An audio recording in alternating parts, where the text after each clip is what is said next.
Чингис хаан үндэсний музейн 9-р давхрын төр үзэсгэлэнгийн танхимд 18-аас 20-р зууны ховор идэвхтэй зүйлийг багтаасан их шүтээн эзэн Чингис хаан үзэсгэлэн дэлгэгдлээ.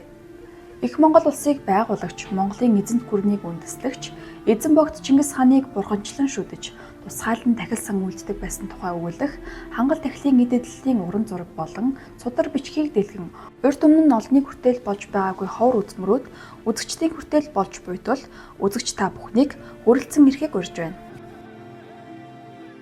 Чингис хаан үндэсний музей талын язгууртан сан Чингис хааны өв соёлын хүрээлэн хамтран дэлгэж буй тус үзэсгэлэнт Чингис хаан үндэсний музейн 28 дэсийн үзмэр болон Б амар санаагийн хувийн цуглуулгад хадгалагдж буй 29 ширхэг 18-аас 20-р зуунд бүтээгдсэн эд үлгийн зүйлс бүрджээ. Үзэсгэлэн эх сарын 8 хүртэл тэглэгдэнэ.